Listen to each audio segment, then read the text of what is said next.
Assalamualaikum warahmatullahi wabarakatuh. Hai semuanya, selamat datang di podcast kami. Di episode kali ini kita bakal bahas topik yang menurut saya cukup familiar dengan kehidupan kita sehari-hari, khususnya sebagai ASN, yaitu tentang rela berkorban untuk bangsa dan negara. Sebelumnya, perkenalkan nama saya Dian Purnama Putri sebagai host, dan hari ini saya bersama narasumber kita. Kali ini boleh diperkenalkan? Ya, terima kasih Mbak Dian. Perkenalkan, saya adalah seorang ASN yang bertugas di bidang pemasyarakatan, khususnya di pengamanan. Senang bisa berbagi pengalaman terkait nilai bela berkorban dalam menjalankan tugas. Oke, mungkin selama ini kita sering dengar istilah itu, tapi jarang-jarang benar-benar kita pahami atau rasakan secara langsung. Nah, di sini kita bakal bahas dengan sudut pandang yang lebih nyata, terutama di lingkungan pemasyarakatan. Sebenarnya di zaman sekarang ini masih relevan nggak sih nilai rela berkorban itu? Yuk kita bahas bareng-bareng. Menurut kamu, apa sih arti rela berkorban untuk bangsa dan negara itu? Hmm, Rela berkorban ya. Menurut saya sih rela berkorban itu sikap yang mendahulukan kepentingan negara di atas kepentingan pribadi. Ya, ya dalam pekerjaan sebagai ASN lah, terutama di pemasyarakatan ya, karena ya hal itu sangat sangat terasa sih di sehari-harian kami. Coba dong kasih contoh yang kamu alami di pemasyarakatan. Contoh ya, Iya, contoh. banyak sih sebenarnya pengalaman yang saya sudah lalui ya. Tapi inilah yang paling berkesan menurut saya yaitu Hmm.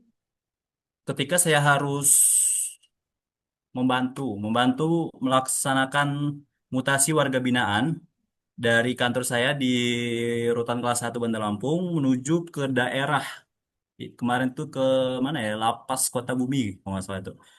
Ya itu menempuh perjalanan cukup jauh ya, 4-5 jam. Dan itu tuh dilaksanakan di jam 2 pagi. Ya kita tahu sendiri lah jam 2 pagi, Iya. pasti itu kan tempat-tempat ya orang beristirahat lah ya. Tapi kami sebagai petugas harus melaksanakan mutasi tersebut.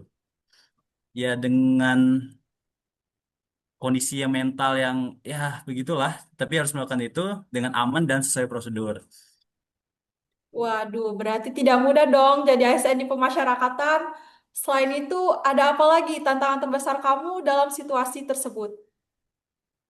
Ya betul, itu tantangannya ya pasti cukup besar lah ya.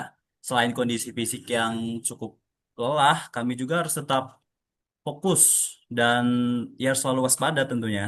Karena di masyarakat ini satu kesalahan saja bisa berakibat sangat fatal. Bisa pelarian, bisa ya segala macam lah. Apalagi keamanan dan keselamatan petugas juga itu bisa ya gitulah. Namun disitulah letak nilai rela berkorban kami, di mana kami tetap menjalankan tugas sesuai dengan prosedurnya, dengan maksimal, meskipun dalam kondisi yang tidak ideal. Lalu, menurut kamu, gimana sih keterkaitan hal-hal tersebut dengan bela negara? Bela negara ya, Hmm. kaitannya sangat erat ya menurut saya. Karena yang kita tahu lah, kami melakukan bentuk pengabdian kepada negara.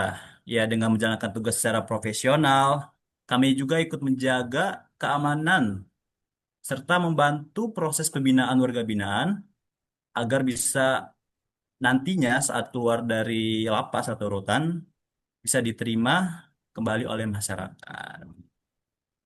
Oke, bagus banget. Oke, terakhir, menurut kamu, gimana dengan isu-isu tentang ASN yang beredar di akhir-akhir ini, khususnya terkait profesionalisme dan integritas? Isu-isu ya. Ya. Menurut saya sih isu-isu tentang ASN ini ya cukup beragam sih ya. Apalagi terkait profesionalisme dan integritas. Kita tidak bisa menutup mata lah. Iya. Ya bahwa banyak oknum lah ya, oknum-oknum ASN itu banyak yang menyalahgunakan wewenang. Ya sehingga menimbulkan cita negatif lah di masyarakat. Ya tapi kita juga harus melihat sisi lain bahwa banyak juga ASN yang bekerja dengan penuh dedikasi dan pengorbanan. Seperti yang telah kita bahas tadi ya. Mereka tetap menjalankan tugas dengan sangat baik, bahkan dalam kondisi yang kurang prima juga. Oleh karena itu, menurut saya penting bagi setiap ASN untuk terus menjaga integritas, meningkatkan kualitas diri, dan menunjukkan bahwa ASN itu adalah pelayan masyarakat yang profesional serta berkomitmen terhadap kepentingan negara. Saya sih. Wah, saya sangat setuju dengan Mas Farhan. Terima kasih Mas Farhan atas waktunya sharing-sharing Terima pengalamannya kasih. di lingkungan pemasyarakatan. Dari pembahasan Pasti. tadi, kita bisa lihat bahwa rela berkorban itu bukan hanya teori, tapi benar-benar terjadi di lapangan, khususnya di dunia pemasyarakatan. Seperti yang telah diceritakan oleh Mas Farhan tadi, dan ternyata nilai-nilai ini masih sangat relevan, bahkan penting untuk dimiliki oleh seorang ASN. Semoga kita semua bisa menerapkan nilai ini dalam kehidupan dalam sehari-hari. Terima kasih untuk semuanya. Sampai jumpa di podcast kami selanjutnya. Dadah.